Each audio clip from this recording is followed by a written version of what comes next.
ये बात उन दिनों की है जब मेरे पति मुझे छोड़कर परदेश जा रहे थे। मेरा रो रो कर बुरा हाल था। मैं दरवाजे पर खड़ी थी जब वो मेरी तरफ हाथ हिलाकर चले गए। मैं अकेली रह गई। मेरी सास ने उसी समय मुझे मेरे बालों से पकड़कर अंदर की तरफ खींचा और मुझे मेरे कमरे में ले गई। कहने लगी, पागल हो गई हो क्या? अपने पति के काम पर जाने पर ऐसे नहीं रोया करते, ये बुरी बात होती है। चुप करके बैठो, वरना पता नहीं मेरे बेटे की यात्रा कैसी गुजरेगी। सास ने मुझे डांट दिया। मैं अपने कमरे में चली गई। शाम को उठी तो दिल बोझल सा था। माँ जी मुझे कड़ी नज़रों से देख रही थी। सर से पांव तक मुझे यूं घूर रही थी जैसे कुछ ढूंढ रही हो। फिर मुझे अपने पास बुलाकर बोली, ये लाल दुपट्टा क्यों ओढ़ रखा है? ये तो दुल्हनें ओढ़ती हैं। तेरा पति परदेश चला गया है, ये दुपट्टा उतार और जाकर सफ़ेद दुपट्टा ओढ़ ले। अच्छा नहीं लगता? तेरा पति परदेश में है तो तू किसके लिए तैयार होगी? सास की बात सुनकर मेरा दिल परेशान हो गया। भला मेरा पति परदेश ही तो गया था, मैं विधवा तो नहीं हुई थी। मगर सास की जिद की वजह से मुझे उनकी बात माननी पड़ी। मैं अपने कमरे में गई और अलमारी से सफ़ेद रंग का दुपट्टा निकाल कर ओढ़ लिया। मुझे ये रंग बिल्कुल भी पसंद नहीं था। बस अपने पति की जिद पर मैं कभी कभी सफ़ेद रंग पहन लेती थी, मगर आज मुझे ये हमेशा के लिए पहनना पड़ रहा था। दुपट्टा ओढ़कर मेरा दिल इस कदर उदास हुआ कि मैं अपने कमरे में ही लेट गई। तभी मेरी सास मुझे आवाज़ देने लगी। मैं तो भूल ही गई थी कि घर का सारा काम भी मेरे सर पर ही था। अगले दिन की रात तक मैं बहुत थक चुकी थी। मैंने दिल में सोच लिया कि अब यहाँ नहीं रहूँगी। भला जब पति ही घर पर नहीं तो मेरे ससुराल में रहने की क्या ज़रूरत है? मैं रात भर सोचती रही। सुबह उठी तो सर पकड़ लिया। माँ जी पूछने लगी, क्या हुआ है? मैंने कहा कि मेरे सर में बहुत तेज़ दर्द है, बुखार भी है, दिल बोझल हो रहा है। मैं अपने मायके जाना चाहती हूँ। दरअसल ये एक बहाना था जिसकी वजह से मुझे अपनी सास से छुटकारा मिल जाना था, मगर इन्हें तो जैसे किसी की परवाह ही न थी। अरे मामूली सा बुखार है, शाम तक उतर जाएगा, ना उतरा तो फिर तुझे डॉक्टर के पास ले जाऊंगी। सास ने मुझे तसल्ली दी। मगर माँ जी मुझे अपने मायके जाना है, मैं मम्मी पापा से मिलना चाहती हूँ, दिल का बोझ भी हल्का हो जाएगा। क्यों भाई, तेरे दिल पर कौन सा बोझ है? हम भी तो अपने पति से 2-2 साल दूर रहते थे। सास जैसे मुझसे अपने गम का बदला ले रही थी। मैं परेशान खड़ी थी कि उन्होंने मेरा कांधा थपथपाया और मुझे चारपाई पर बैठने को कहा। मैं बैठी तो सास ने मुझसे कहा कि मैं यहाँ से एक कदम भी ना हिलूं। मैं वहीं बैठ गई। सास अंदर से एक काले रंग की बोतल लेकर आई और फिर मुझे चारपाई पर लेटने को कहा। अब न जाने कौन सा हकीमगिरी का इलाज शुरू होने वाला है, मैंने दिल में सोचा। सास ने काले रंग की बोतल से थोड़ा सा तेल निकाला और मेरे सर पर लगाने लगी। तेल अजीब सा था। मेरे सर में बहुत जलन हो रही थी। सर के बालों में जैसे किसी ने तेजाब डाल दिया हो। माँ जी ने मेरा सर दबाना शुरू कर दिया, साथ ही सर की मालिश भी शुरू कर दी। अब तुझे आराम हो जाएगा। ये ऐसा तेल है जिसे 7-8 दिन लगाने से ही तबीयत बेहतर हो जाती है। मेरे घर में पहले यही इस्तेमाल होता था, बल्कि हमारी सास भी हमें यही लगाया करती थी। अब मैं बेबस होकर बैठ गई। बहाना तो कर लिया था, मगर मैं बुरी तरह फंस गई थी। इस कड़वे तेल की मालिश करवाना मुझे बहुत बुरा लग रहा था। खैर, आधे घंटे के बाद सास ने मालिश करके मेरा सर छोड़ा। तभी दरवाजे पर किसी की दस्तक हुई। मैंने दरवाज़ा खोला तो सामने एक औरत खड़ी थी। ये मेरी सास से रोजाना मिलने आती थी। उसे देखते ही माँ जी खुश हो गई और बोली, आजा, मैं तेरा ही इंतजार कर रही थी। देखो, मेरी बहू के सर में बहुत तेज दर्द हो रहा था। मैंने इसे मालिश की तो ये ठीक हो गई। खैर, मैं अंदर कमरे में चली गई। थोड़ी देर के बाद उन औरतों के लिए चाय बनाकर लाई। मेरा दिल भारी हो रहा था। चाय पीने से भी जैसे उल्टी आ रही थी। मैं अपने कमरे में जाकर लेट गई और जल्द ही मुझे नींद आ गई। रात के 7-8 बजे मेरी आंख खुली। देखा तो मेरी सास ने खाना बनाकर तैयार कर लिया था। मुझे प्यार से जगाया और कहने लगी, आजा, आकर खाना खा ले। मैंने खाना खाया, मगर मेरे मुंह का जायका तक बदल चुका था। इस तेल ने तो मेरी तबीयत और भी खराब कर दी। खैर, मैंने खाना तो खा लिया, लेकिन हैरत मुझे तब हुई जब मेरी सास ने मुझे कहा, तू जाकर अपने कमरे में सो जा। हालांकि ऐसा नहीं होता था। वो मुझे इस वक्त अपने पांव दबाने को कहती थी, मगर आज मेरी सास का व्यवहार मेरी समझ में नहीं आ रहा था। फिर मैं अपने कमरे में आकर सो गई। मुझे इस तरह नींद आई जैसे किसी ने मुझे नशा पिला दिया हो। सुबह तक मैं सोती रही, मुझे अपना होश भी ना रहा।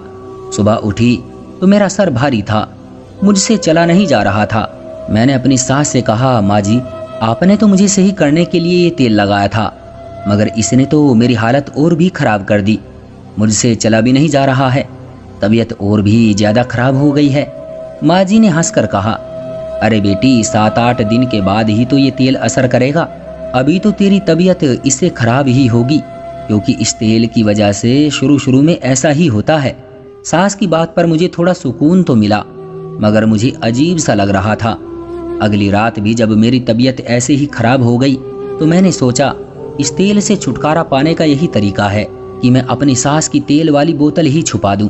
फिर मैंने ऐसा ही किया।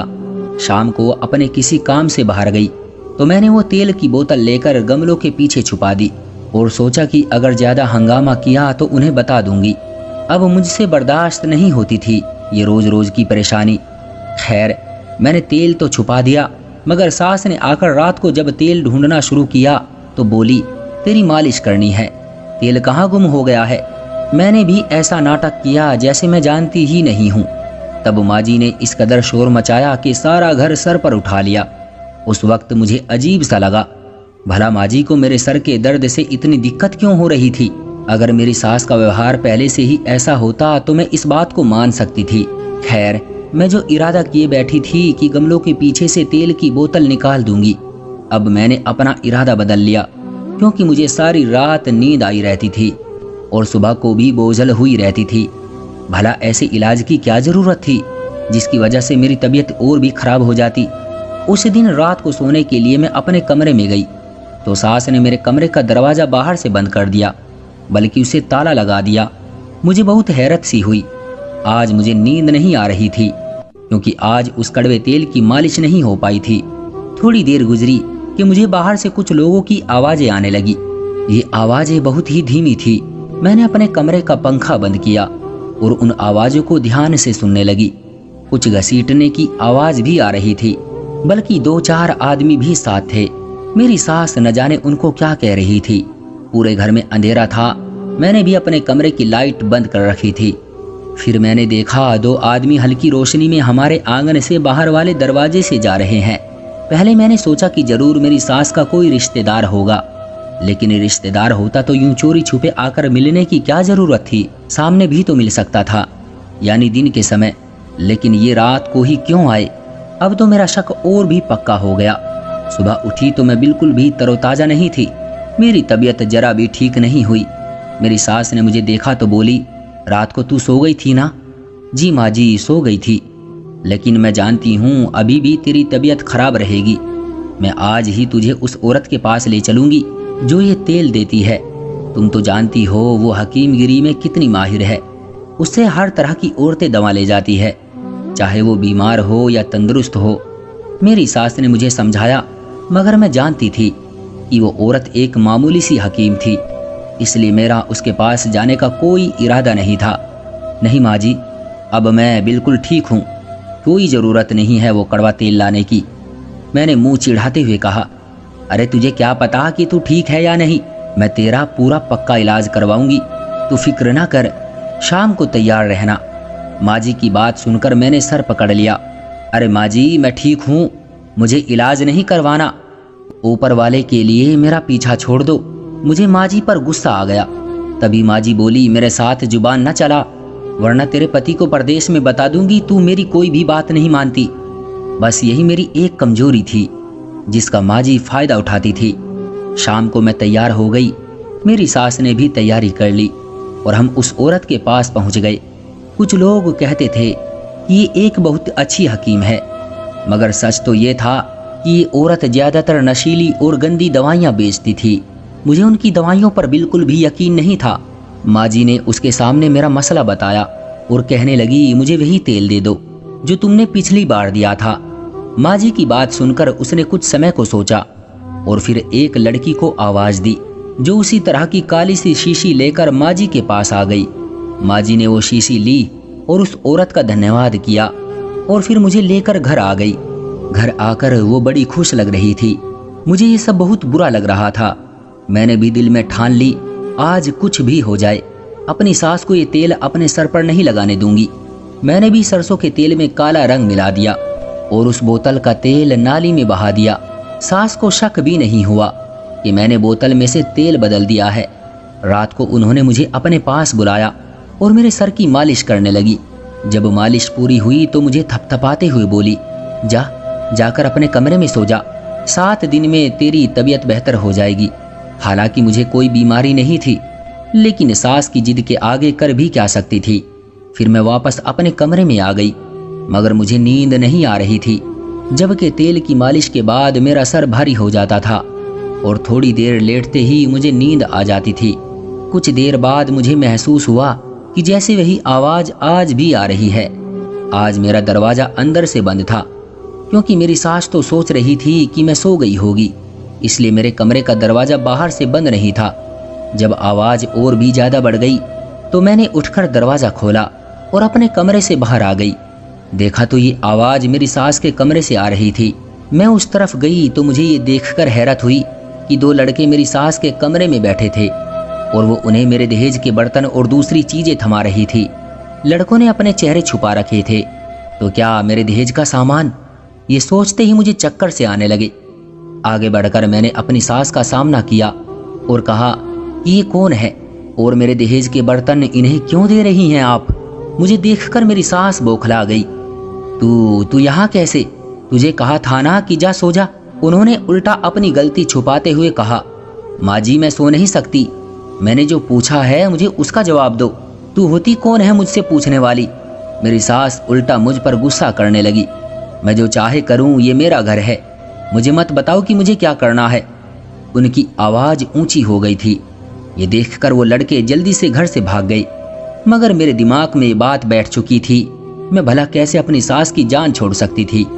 बहस करते करते उन्होंने हार मान ही ली और बोली कि मैं तेरे दहेज का सामान अपनी बेटी के घर पहुंचा रही थी। थोड़े दिन ही की तो बात है, सामान वापस आ जाएगा, मगर तू तो अपने सामान को हाथ भी नहीं लगाने देती, इसलिए तुम्हारे सोने के बाद ये काम कर रही थी। सास की बात सुनकर मुझे गुस्सा आ गया, क्योंकि ऐसी बात नहीं थी, मैं कभी भी उनको मना ना करती। फिर न जाने क्यों उन्होंने मुझसे ये बात छुपाने की कोशिश की। जब मेरी और उनकी बहस बढ़ी तो वो मुझे धमकियां देने लगी, कहने लगी मैं तुझसे बदला लेकर रहूंगी, तूने मेरे बेटे का घर बर्बाद किया है, मैं अभी उसे फ़ोन करूंगी और बताऊंगी कि रात को तुझसे 2 लड़के मिलने आए थे। उनकी ये बात भी मैं समझ गई थी कि वो अब क्या चाहती है।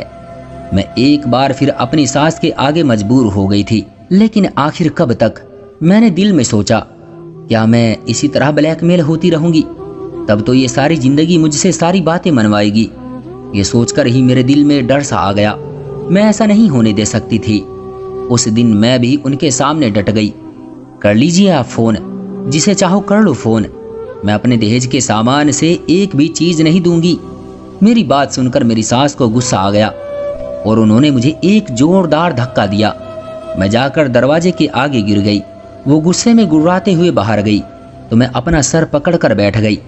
अब न जाने क्या होने वाला था। उनका गुस्सा किसी बड़े तूफान का पता दे रहा था। फिर उन्होंने ऐसा ही किया। परदेश में मेरे पति को फ़ोन किया। मैं भी पास ही खड़ी थी। वो मेरे बारे में ऐसी ऐसी बातें कर रही थी जिसके बारे में मैं सोच भी नहीं सकती थी, मगर उनकी बातों में तो इस कदर जहर भरा था कि मेरे पति भी उन पर यकीन करने पर मजबूर हो गए। मैं उनसे बात करना चाहती थी, अपनी सफाई पेश करना चाहती थी, मगर मेरी सास ने मुझे फ़ोन को हाथ तक नहीं लगाने दिया। मेरा दिल चाह रहा था कि इस बुढ़िया की हड्डियां अलग अलग कर दूं, मगर इस समय मैं कुछ नहीं कर सकती थी। मेरे पति ने भी मुझे कह दिया कि तुम माँ के मामलों में मत बोलो, मैं तुमसे कल से ही से बात करूँगा। मेरा दिल कांप कर रह गया। वो बहुत गुस्से में थे। जाहिर है माँ जी ने उन्हें जो जो बातें कही थी वो सुनने के बाद कोई भी इज्जतदार पति अपनी पत्नी को अपने घर में बर्दाश्त नहीं कर सकता था। अगले दिन उन्होंने मुझसे फ़ोन पर बात की। मैं समझी कि शायद वो मुझसे हमदर्दी करेंगे, मगर उन्होंने रात भर सोचने के बाद यही फैसला सुनाया कि उनके परदेश जाते ही मैं सही रास्ते से भटक गई थी और उनके पीछे उन्हें धोखा दिया। इस बात ने मुझे आंसू से तर कर दिया। सोच नहीं सकती थी कि मेरा पति मुझसे ऐसा व्यवहार रखेगा। मुझे तलाक हो गई। 1 हफ्ते के अंदर अंदर तलाक के कागजात मेरे हाथों में पकड़ा दिए गए थे। उसने मुझे अपनी जिंदगी से हमेशा हमेशा के लिए निकाल दिया। मैं रोती हुई अपने माँ बाप के घर आ गई। जाहिर है मेरा कसूर तो नहीं था, मगर मम्मी पापा परेशान हो गए। मैंने भी उनकी परेशानी में अपनी परवाह करने की बजाय उनका साथ दिया। उन्होंने जिस रिश्ते के लिए कहा मैंने हाँ कर दी। माँ बाप की मर्जी से शादी करने का फल मुझे ये मिला कि मेरी शादी एक बहुत अच्छे इंसान से हो गई, जिसे कमाने के लिए कहीं बाहर नहीं जाना पड़ता था। मैं उसी में खुश हूँ। ये मुझे बाहर घुमाने भी ले गए। मुझे लगता है कि मेरी जिंदगी पूरी हो गई। मैं भी इसी तरह सुकून से जी रही थी कि एक दिन मुझे अपने मोहल्ले की एक औरत मिली। बातों बातों में उसने मेरी सास की बात छेड़ दी। मैंने उससे पूछा वो कैसी है, तो वो उनकी हालत पर अफसोस करने लगी। बोली वो बहुत बुरी हालत में है। मैंने कहा क्यों? कहने लगी उनको शायद तुम पर जुल्म करने की आदत हो गई थी। जब दूसरी बहू आंचल उनके घर बहू बनकर आई थी तो वो बहुत खुश थी, क्योंकि वो बहुत अमीर घराने की लड़की थी। ढेर सारा दहेज भी साथ लाई थी, मगर आंचल ने आते ही उस औरत को सीधा कर दिया। उसकी एक बात न मानती और ऐसी ऐसी बातें अपने पति के सामने करती कि बुढ़िया का बस न चलता। आंचल खूबसूरत भी थी और अमीर भी, इसलिए उसका कुछ रोब वैसे भी ज्यादा पड़ता था। तुम्हारी सास तो तुम्हारी आदी थी। उसने सबको तुम्हारी तरह समझ रखा था। उसने आंचल के साथ भी वही चालाकी करने की कोशिश की। आंचल ने एक रात अंधेरे में उसे रंगे हाथों पकड़वा दिया। असल में तुम्हारी सास को शुरू से ही चोरियां करने की आदत है। न जाने उसे ये आदत क्यों है। हालांकि घर में भगवान का दिया सब कुछ है, मगर अपनी बेटी को अपनी बहू की चीजें देना उस औरत का पसंदीदा काम था। अपने बड़े बेटे की पत्नी का भी उसने यही हाल किया था। अब तो हाल ये है कि आंचल का दिल करे तो उसे खाना दे देती है, वरना सारा सारा दिन वो भूखी ही पड़ी रहती है। उसकी यही सजा होनी चाहिए थी। मैं जानती हूँ उसने तुम्हारे साथ बहुत बुरा किया है। उसने अपनी पहली बहू के साथ भी ऐसा ही किया था। मैं अपनी सास का हाल सुनकर खुश तो नहीं हुई, क्योंकि किसी को तकलीफ में देखकर खुश होना एक घटिया इंसान होने की निशानी है। मगर सच तो ये है कि इंसान को अपने कर्मों की सजा मिलकर ही रहती है। तो दोस्तों ये थी हमारी आज की कहानी। उम्मीद है कि आपको पसंद आई होगी। आपका क्या कहना है इस कहानी के बारे में, कमेंट करके हमें ज़रूर बताएं। वीडियो को लाइक कर दीजिए और इसी तरह की कहानियाँ लगातार देखने के लिए चैनल को सब्सक्राइब करके घंटी को दबाकर ऑल पर सेट कर लीजिए, ताकि आने वाली वीडियो का नोटिफिकेशन आपके पास तुरंत पहुँचे।